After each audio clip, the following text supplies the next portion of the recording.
Arazbar elləri gəlişimizə qucaq açdı. Dörd yol adlanan Əhmədbəyli kəndindən aşağı Kür Mahmudlu obasına yol başladıq. Kənd sakini Xəlil Quliyevin dediyinə görə Əhmədbəylidən üzü yuxarı Köndələn çayı boyunca Zəfər yolu ilə gedib çıxırsan Füzuliyə, Ağdama, oradan da Şuşaya. Bu yol sakinlər üçün ona görə əzizdir ki, qələbə müjdəsinin ilk şahidi genişliyə doğru uzanan bu asfalt şose olub. Aşağı Kürt Mahmudlu kəndi yolun sağ-sol sahili boyu uzanır. Yuxarı Kür Mahmudluya demək olar ki, birləşir. Bu kəndin mayası halallıqla yoğrulub. Ağır salğarlı halal hümmət kişilər bu elin obanın yaraşığı olub. O piranilərdən qalan ağsaqqallar bu gün də yaşayır, qrup yaradır. Xəlil Quliyev də halallıq yolunun daimi yolcusu olan kişilərdəndir. Xəlil kişi, xoş gördük elində, obanda, odanda. Necəsən, nə var, nə yox?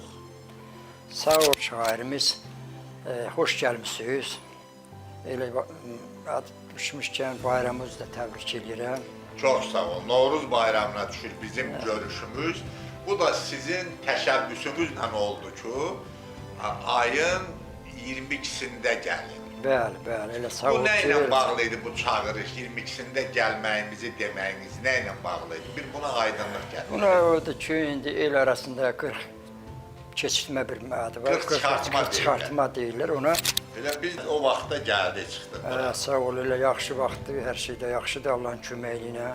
Neçə ildir bizim tanışdığımız var. Bəli, bəli. Bir neçə dəfə Bakıda görüşmüşük, bir neçə dəfə söhbətlər eləmişik. Bəli. Əvvəlcə bir dəfə sizin evinizdə olmuşam, bax bu otaqda, bu yurtda. Bəli. Oturmuşuq, bizim rəhmətli Əndər Çingizoğlu ilə, sizin ev oğlumuz Araz Yağlıbəndəndir. Gözəl alim və araşdırıcıydı. Bəli, bəli. Bax bu kəndinlə, elinlə, obanla bizi və tamaşaçıları tanış elə. 1958-ci ildə bu Füzuli rayon aşağı Kür Mahmudluda anadan olmuşam. Kəndində? Kəndində anadan olmuşam. Elə 8 illik aşağı Kür Mahmudluda olub, orta məktəbdə 10 illikdə yuxarı Kür Mahmudluda olub. Deməli, 75-ci ildə qutarmışıq orta məktəbi. Orta məktəb qutarandan sonra peşə məktəbinə getmişəm oxumağa. O, deməli, Nərmanovda, Montində yerləşir o. 12 nömrəli peşə məktəbi. Oranı bitirdikdən sonra 76-cı ildə getmişəm əskərə. Əskərdə də Almatada olmuşam, sürüşdürmüşəm. 78-ci ildə də gəlmişəm. Kəndinə? Gəlmişəm kəndə. 78 əskəri qutarıb gəlmişəm. O vaxtdan da bu kənddə yaşayırsan, ondan qabaq da uşaqlığın, körpəliyin, şagirdliyin də bu kənddə olub. Bəli, bəli. Bu kəndinizin coğrafiyasından bizi tanış edin. O Daşburundan ki, bəri keçəndən sonra yeni gəlirsən, Əhmədbəyli 4 yol deyirik ora. O birbaşa gedən Zəngilan zonasına gedir, Araz boyu. Araz boyu gedir. Cəbrayıl, Zəngilan, Qubadlı o zonu. Oradan ayrılır, buradan deməli 40 kilometrdir Füzuliyə, həmin o 4 yolda. Buradan da, bizdən də 30 kilometrdir. Sizdən daha yaxın. Füzuli, buradan da Füzuli. Bax, bu iki yol orada haçalanır. Burada gəlir, bax, belə. Təbiəti necədir bu kəndin? 10 gün deyirlər, məsələn, bayramla o tərəfə, 10 gün bu tərəfə. Yağırsa, yazın var. Yağmadısa, heç nə. Bax, belə. İl olur ki, heç yarıb haramı, haramıya söykənir bizim kəndin bir tərəfi. Haramı deyir. Haramı düzünə? Hə, söykənir. Demək, elə olur ki, texnika yarıb gedə bilmir. Elə moment olur ki, bir bişqa çöpü tapa bilmirsən ki, dişi qutlayasın. Belə təbiət var, anlamaq mümkün deyil. Ancaq maşallah yaşıllıqdır. Yox, indi belə baxır, göstərici beləcə yaxşı, paizə biraz olanda yaxşı, elə belə yaxşıdır. Dağətəyi kənddir, aşağı Kür Mahmudlu. Hər yerdə üzü yuxarı gedirsən. Ta Füzuliyə, Ağdama, Şuşaya yetənəcən. Biraz qabaqda, sağ tərəfdə Haramı düzüdür. Buraların barıt qoxusu hələ də yaddaşlarda yaşayır. Düzdür, ermənilər bu kəndə soxula bilməyiblər, ancaq qonşu Alxanbəyli kəndinin sökülü divarlarında hələ də xain düşmənin dağıdılmış ayaq izləri ocaq yeri kimi qaralır. Bu kəndin dünəninə, yadına, yaddaşına yaxşı bələddir Mirzavad Rüstəmov. Xəlil Quliyevi də yaxşı tanıyır. Yaxındır, dostdur. Hər ikisinin torpağı sanki bir yerdən götürülür.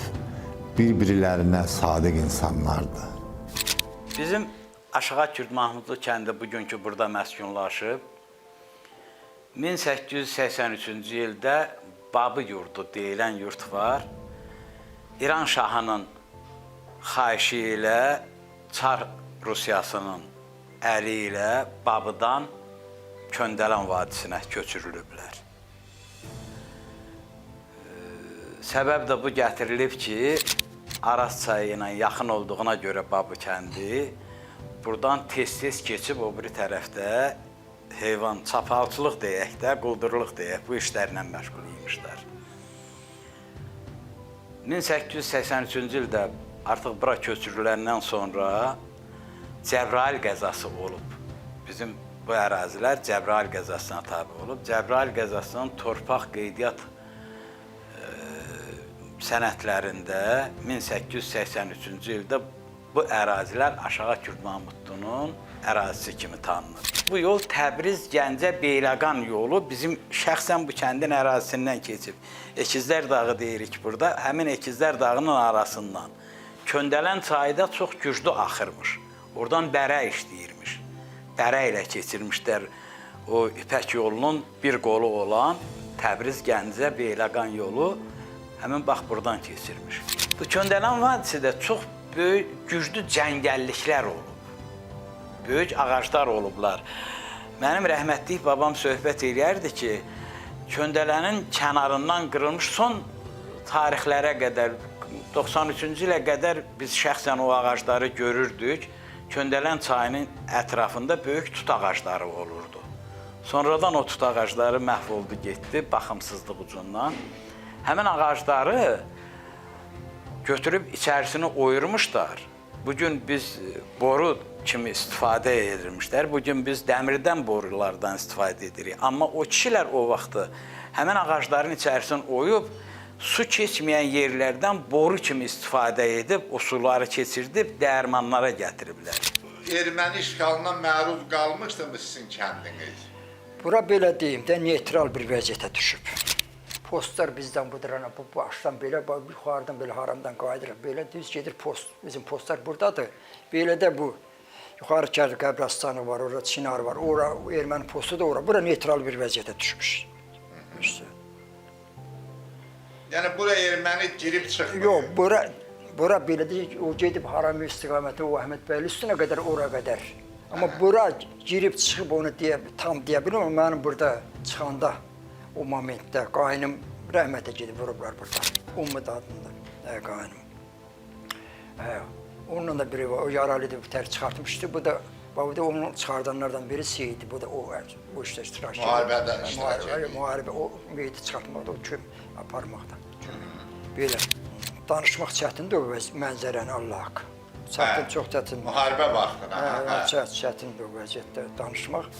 İndi şükür sakitçilikdir. Çox, erməni xofu aralanıb burada. Çox şükür bu günə. İndi bayram ərəfəsidir. Burada səsdən, küydən, maşın texnikanın səsindən qulaq tutulur.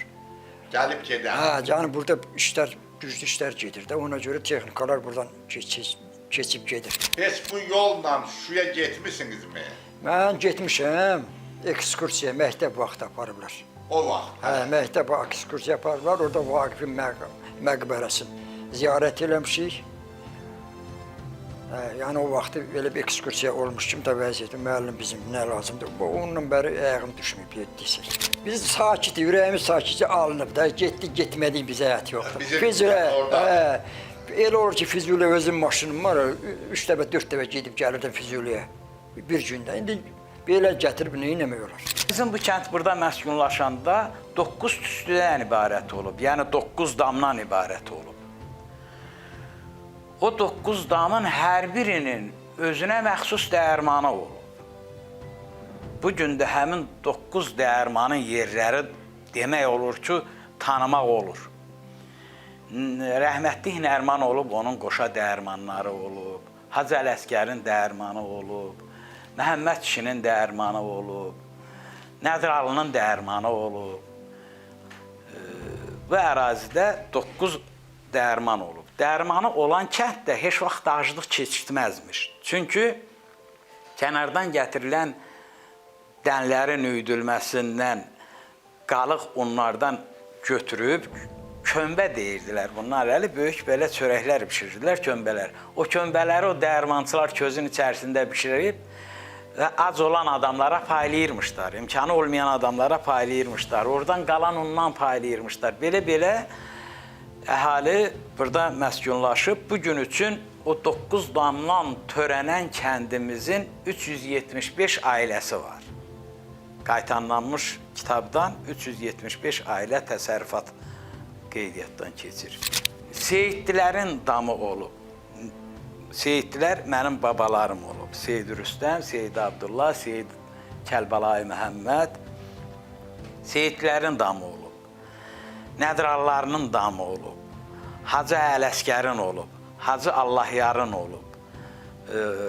Padarlının olub. Poladlının olub. Bugün evində, məclisimində iştirak elədiyimiz Xəlil kişinin ulu babası da Padardan gəlmədi. Sovetlər devrinə qədər. O dediyim hacıların, o dediyim tüstülərin yalnız heyvandarlıq işi ilə məşğul olublar. Və 36-cı ildə bizim bu kəndə Mandı yurdu deyilən yurt var, oradan əkin sahəsi ayırıblar. Bugün Ağoğlan dediyimiz Hadrutun ərazisindədir həmin ərazi. Buradan bizim haramı deyilən zonamız var. Zal dərəsi haramı deyilən zonamız var. Zobcuq zonası var ki, bunlar da qış otlaq sahəsi kimi ayrılıb. Və 43-cü ilə qədər bizim bu kənddə dünyasını dəyişmiş insanları Babı və Mandı qəbrəstanlıqlarında dəfn edilmişlər. Hara yaxındısa, ora çatdırırmışlar. 1943-cü ilin dekabr ayında qalın qar deyirdilər ağsaqqallar. Qalın qar düşdüyünə görə heç bir yerə əl çatmayıb.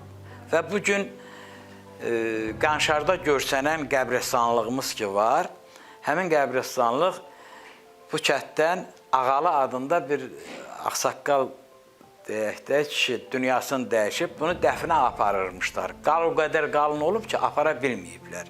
Və bugünkü məskunlaşan qəbristanlığın yerində dayanıblar ki, dincəsinlər.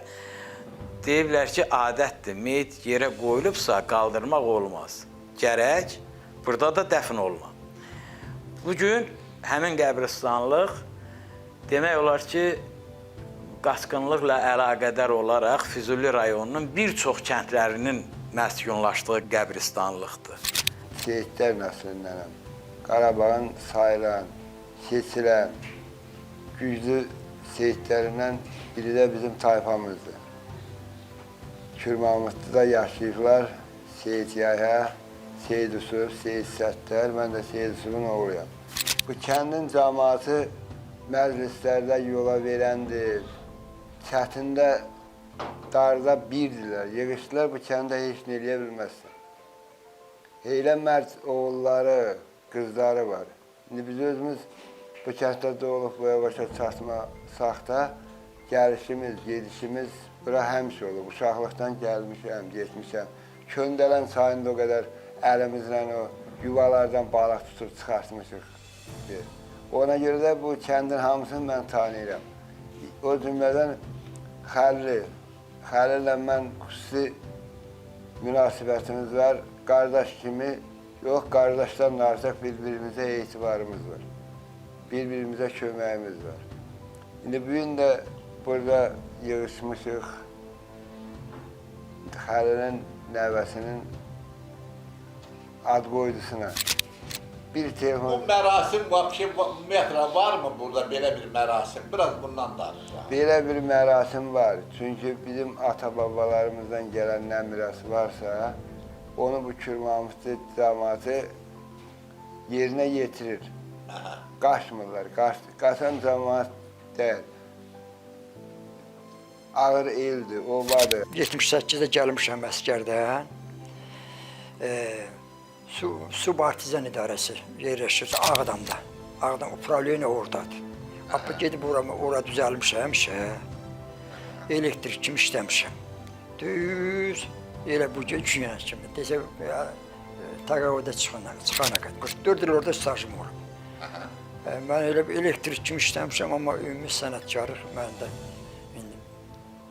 Bütün ərazi məni onun sənətkarı kimi tanıyırlar. Elektrik sənətkarı kimi yox. Elə sənətkar, elektrik bəldə bir sənətkar nədir? Bu yəni bütün şitləri, avadanlığı yığmağı, təmiri hamısını mən aparırdım. Çünki mən bunu məktəbin oxumuşam. Texniki peşə məktəbi. Məişətdə işlənilən elektrik avadanlıqlar üzrə təmir. Bütün nə qədər elektrik avadanlığı işləyirsə məişətdə, evdə də ev. Onun üzrə təmir, üzrə qutarmışam. Ona görə mənim üçün problem olmayıb. Əskərdə də birbaşa aparılır zavodda, o ixtisasıma görə, məsələn, bir müəssisənin bir hissəsini veriblər, mən onu idarə edirəm. Elektrik hissəsi. Bəli, mən o vaxt idarə eləmişəm. Xəlil kişi adi kənd adamıdır. Uzun müddət suvarma idarəsində işləyib. Hazırda təqaüdçüdür. Su arteziyan quyularının qazılıb, yerin dərin qatından su çıxarmaq üçün kəşf elədiyi qurğu öz səmərəsini verir. Demək olar ki, həyat bacada özü də, sevdiyi, münasibəti olan insanlar da bu qurğudan yararlanır. Su vuran aparat xarab olanda krana zada ehtiyac olmur. Xəlil kişinin düzəltdiyi qurğunun köməyi ilə narahatçılıq aradan qalxır. Ali təhsili yoxdur Xəlil kişinin. Texniki peşə məktəbini bitirir. Sadəcə istedadlı adamdır. Dünyanın işlərindən baş çıxardığı kimi texnikanın dilinə də yaxşı bələddir. Bir neçə il əvvəl dediniz ki, mənim icad elədiyim, özümün kəşf elədiyim bir qurğu var. Bəli.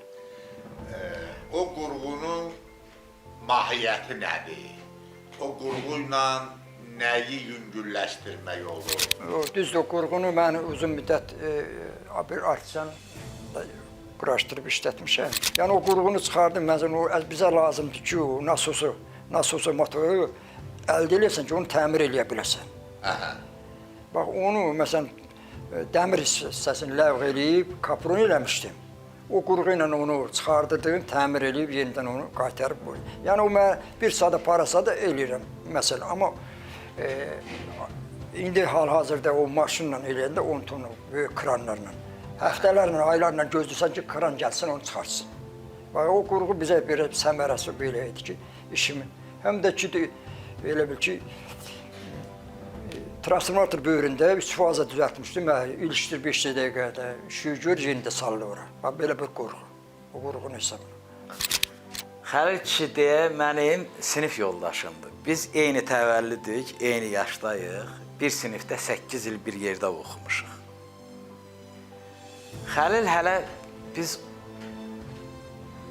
orta məktəbdə oxuyan devir, texnika ilə çox maraqlanırdı.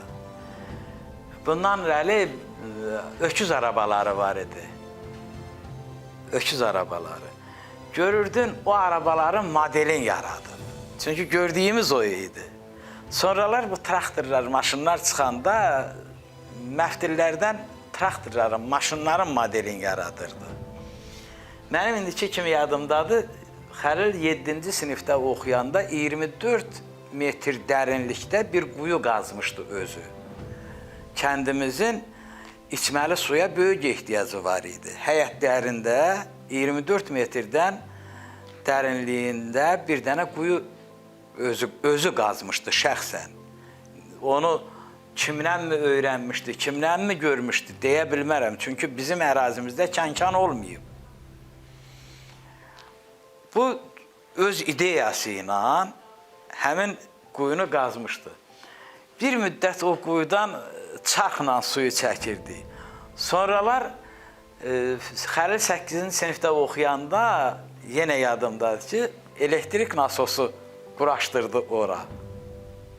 Su artıq işığın vasitəsilə kənara elektrik nasosu ilə qalxırdı və hər kəs sərbəst idi.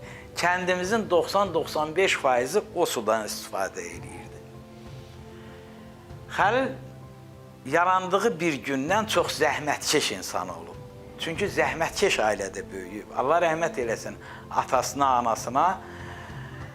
Onlar kəndimizin ən çox məşğul, baramaçılıqla məşğul olan şəxsləri idi.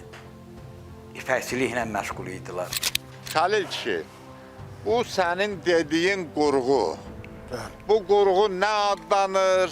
Bunun iş mexanizmi necədir? Bu nə qədər kömək eləyir istehsala? Buyur məlumat ver tamaşaçılarımıza.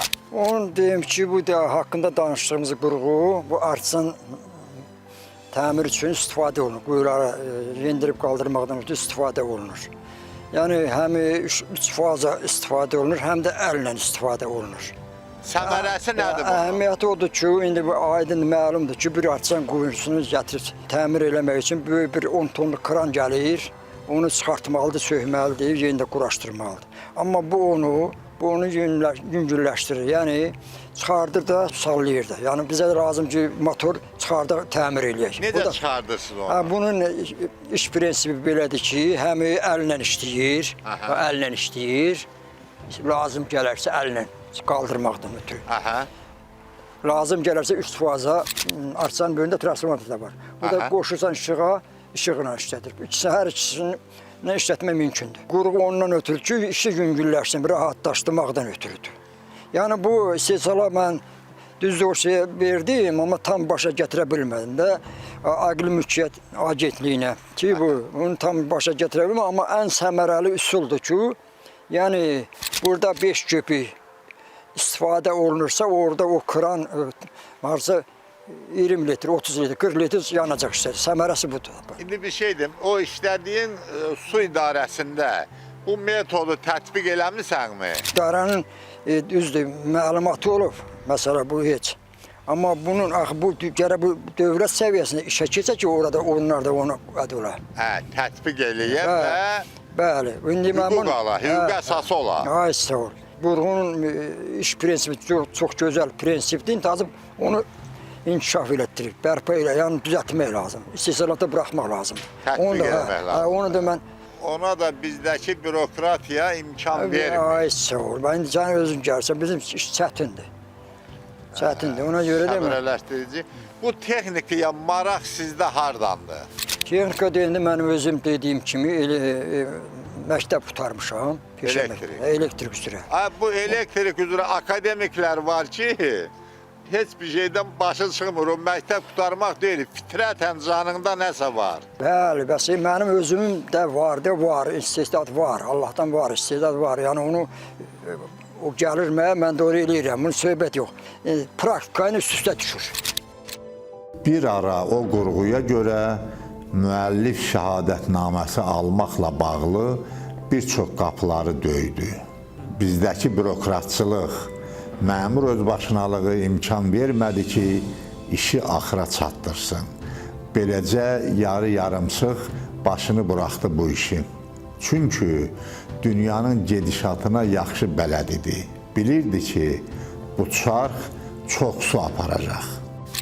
Gənc yaşlarından özü təsərrüfatla geniş məşğul olmuş insan olub. Bostançılıq tərəvəzçiliyinə məşğul idi.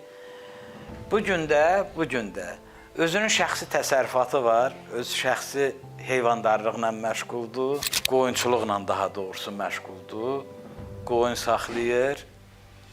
Özünün texnikası var, dediyim kimi uşaqlıqdan texnikaya böyük həvəsi olduğuna görə traktor texnikaları var, əkin üçün kotanı var, o əkilmiş sahələri şırımlamaq üçün kotanı var. Nə vaxt kimə, harada, nə ehtiyac olsa, Xəlil kişiyə bir dənə sifariş edir. O bir el oğlu kimi, da bugünkü başqaları kimi demir ki, mən yanacağı pulla alıram. İşlər gördürmüşəm, bir dənə zəng eləmişəm ki, Xəlil kişi, filan yerdə filan işi görmək lazımdır. Sabahsı gəlib görmüşəm, həmin yer şırımlanıb da, malalanıb da, mənə lazım olan işlərin hamısını görüb, Xəlil çıxıb gedib. Da mən də zəng eləyib soruşmuram ki, bunu sən necə elədin, nə hansı maliyyə ilə elədin? Yəni, elə əl atan, kömək edən bir şəxsdir. Bəli, onun da üçün kiminsə kriteriyaları var. Kimə, nə, harada, necə, hansı kömək eləmək. Bu qurğu dediniz, su ilə bağlı qurğu. Hə. İndi nə yerdə donub o? O həmin o quyu artıq Xəlilin ata yurdunda qalıb. O məhv oldu, getdi. Amma son devirlər bir artezan quyusu dövlət tərəfindən burada qırıldı. Həmin quyu elektriklə əlaqəli olaraq işığın qüvvəsi artır, azalır deyə o nasoslar tez-tez xarab olurlar. Və hər dəfə kran gəlməlidir. Hər dəfə o kran gəlib o işi görməlidir. Bir gün mənə zəng elədi Xəlil ki, mənim bir ideyam var. Dedim, nədir ay Xəlil ki? Dedi ki, mən bu artezan quyusun bir yüngül vəziyyətə salmaq istəyirəm ki, hər dəfə biz kran axtarmayaq. Həmin artezan nasosuna o keçmiş quyulardakı kimi çarx düzəltdi və dəmir turbaları plastik turbalarla əvəz elədi ki, orada əyilmə olsun da, qalxdıqca bu əyilə bilsin, kənarlaşa bilsin bu turba. Dəmir turba dik qalxacaq, ona çarxın gücü çatmaz. Amma plastik turba əyiləndə uzanıb gedəcək, yavaş-yavaş axıra qədər həmin çarxı artezana istifadə elədi və uzun müddətdir ki, həmin artezan demək olar ki, heç bir krana ehtiyacı olmadan istifadə olunur. Xəlil kişinin özünün ərazisidir, qonşu məhəllələrin ərazisidir, həmin sudan istifadə edir. İndi hazırda təqaüddəsiniz, təqaüdə çıxmısınız. İndi nə işlə məşğulsunuz? Vallahi indi bizsin ötərdi. İndi təqaüdə çıxmış həmişə işi başında olub, kənddə yaşayan adam o. Deməli, 2007-ci ildən təsərrüfat qurmuşuq, fermer təsərrüfatım. Özü adıma da torpaq var, oğlumun adına da torpaq var. İndi bir tərəfdə haram sökə tərəfdədir, heyvan təsərrüfatla məşğulam. Nə gözəl? Texnikanı almışıq, traktor almışıq, təsərrüfatla məşğuludur. Mal-qara, mal saxlayırıq, qoyun saxlayırıq. Necədir o təsərrüfat işləri? Onu başa gətirə bilirsinizmi heyvanları? Bəli, mən bu işin içində böyüyən adamam, mənim üçün problem deyil. Özüm də sənətkar adam.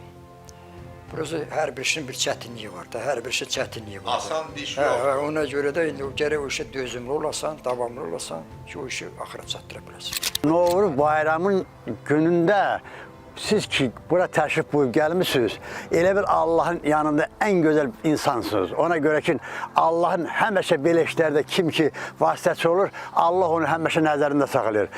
Mən də özünü deyirəm, Allah sizi var eləsin, Allah sizin həmişə gələn ayaqlarınızı var eləsin, canınız sağ olsun, sağ olun. Xəlil elə bir adamdır ki, elə bir qohumdur ki, elə bir mamoğludur ki, ondan sutkalarla danışsam qutara bilmərik. O qədər qənimət insandır ki, məsələn, cibində 5 manat olar, sən onu istəsən, o səni əsirgəməz. And olsun Allaha. Gəlib deyəsən ki, bu günləri maşın mənə lazımdır, əsirgəməz. Yəni, o cür insandır. Kəndə, kəsə, elə obyekt çox dəyərli, qiymətli olandır. O adam ustadır, hər tərəf ustasıdır. Ev ustasıdır, maşın ustasıdır. Yəni, özü uzun müddət artizanlar idarəsində işləyib, artizana baxan olub. Yəni, bütün ərazidə nə qədər artizan quyuları varsa, kimin ki nasaz deyibsə, gedib həmişə onu kömürüb düzəldib. Qaldı ki, kim imkansız olub, evi olmayıb, deyib ki, mənim pulun olanda verərsiniz, materialla ev üzü tikeyim.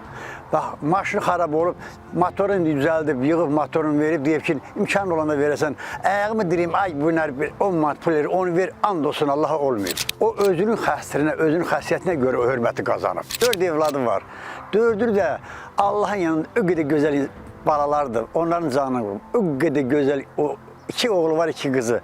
Elə qızları da, oğlanları da, bunlar soğuğu iç qoy iç. And olsun Allaha, balamın 4'üne cansın. O cür insandırlar, balaları. Ailə həyat yoldaşı da o cür xəsiyyətdədir. Elə bir, onun həyat yoldaşı da özünün doğmaca mamasının qızıdır. Atasının bacısı qızıdır. O da o tərəfdən də qohumdular. Yəni onun ailəsi də bizə qohumdur. Yəni ona görə qohumdur ki, mənim yoldaşımın maması qızı da. Yəni o yoldaşım tərəfdən. Yəni deyirəm ki, ona görə deyirəm ki, biz çox tərəfli biz qohumuq. Nə deyim? Qonaqpərvərdir. Qohum canlıdır. İstiqanlı bir insandır. Kəndin xeyrinə, şərinə yarayandır. Nə desən eləyəndir. Bax bu günləri zəng eləsinlər ki, özü də qapısında işi var. Yuxarı kürmamızda artsan işləmir. Gəl bunu millətə, xalqa su lazımdır. İşin qob gedəsidir. Bir maraqlı hadisə ilə mən qarşılaşdım. Aşağı Kür Mahmudluda. Demək olar ki, Azərbaycanı qarış-qarış gəzsəm də, bu kənddə rast gəldiyim bir hadisə mənim diqqətimi özünə cəlb elədi. Yəqin sizin üçün də maraqlıdır, əziz tamaşaçılar. Demək, qəhrəmanımız Xəlil kişinin nəvəsinin 40 çıxma mərasiminə yığışıb. İnsanlar, doğmalar, onu istəyənlər, xətrini əziz tutanlar. Əlbəttə, Eldobada bu adət var. Qız anası, oğul anası, qaynanası, qohum yaxın qadınlar yığışırıb, 40-ı çıxardırlar körpədən. Ondan sonra o evə ayaq açılır. İstənilən adam gəlib təşrif buyura bilər. Burada isə bunun bir qədər geniş mərasiminin bir şahidi oldu. Böyük çadır qurulub. Yaxınlar, kişilər, qadınlar, nəvələr, qohum əqrəbələr yığışıblar. Geniş şəkildə bu 40 çıxarma mərasimini qeyd edirlər. Bunun da öz səbəbi, öz özəlliyi var. Yəqin ki, bununla siz tanış olacaqsınız. Sərhəd bölgəmizdə dünyaya gələn hər oğlan uşağı sabahın yenilməz əskəridir.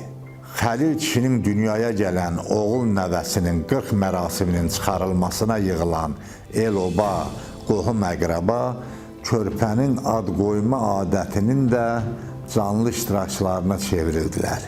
Seyidlərin təklifi ilə körpənin adını Yusif qoydular. Şərq dünyası, müsəlman ümməti harda olur olsun, öz adət ənənəsinə sahiblik eləyir. Körpə adımla böyüsün. Yusif Peyğəmbərin nuru üstündən əksik olmasın. Nəvələr də qulaq asın. Valideynlərə belə nəvə qismət edilsin. Bu mübarək olsun bunun 40 günlüyü. Nə gözəl, Allah qorusun. Olmayanlara da qismət olur. Rahat ol. Buna gün olsun, böyük toyun eləyək. İnşallah. İnşallah. İştirakınızla, Böyük nənəsinin, yerlərdən babasının səslər gəlsin. iştirakınla. Hamısının, elə nəvələrimizin hamısı. İstəyərdim ki, kəndimizdə, elimizdə belə bir həli kimi bir neçə insan olsun ki, gələcəkdə gənc nəsillər onlara baxıb töhfə götürsünlər ki, biz də belə olaq. Başa düşsən. Mən evlatlarıma deyirəm ki, bax daha özünə baxın, görün nə tərdir. Necədir? Siz də o cür olun. Həm qohumpərəst, həm dostpərəst, qohumcanlı olun. Bəli, millətpərəst, millətçidir bu adam. Millət üçün nə desən, eləyəndir. Onunla da mənim aramda 3-4 yaş fərqimiz var. İntihası həm qohum kimi, həm də burada qonşu kimi dostluq eləyib. Vallahi el olur ki, bir gün bir-birimizi görməyəndə zəng yeri yavı-yavman, niyə görmürsən? Yəni bu cür beləyik. Nə deyim, bugünkü gündən ona deyirəm ki, Xəlil, bugünkü gün münasibətlə səni təbrik edirəm, sənin ailəyə, sənin evlatlarını, sənin gəlini, sənin bütün qohum əqrəb təbrik edirəm, göz aydınlıq verirəm ki, 2 qız evladından sonra oğula bir dənə oğul qismət elədi. O oğul da sənin oğlanların kimi dəyəri, qiymətli, eli dəyəri olsunlar. Allah bu işdən çox-çox xeyir versin. Siz də bura xoş gəlmişsiniz. Gözümüz üstə yeriniz var. Bax, o ev mənimdir, bu evdə bunundur. Elə bu kətdə 2 eviniz var. Kəndi ikiyə bölən Köndələn çayı bu körpənin ağ, təmiz yuxusuna həzin layla çalırdı sanki. Biz yavaş-yavaş işimizi yekunlaşdırıb yola çıxmağa hazırlaşırıq. Qanırılıb geri baxıram. Xəlil kişinin evinin qabağında balaca Yusifin çilə çıxarılması şərəfinə qurulan çadır gözümdə böyük bir dağa çevrildi. Elə bir dağa ki, o yüksəklikdən bütün Azərbaycan ovuc içi kimi açıq aydın görünürdü.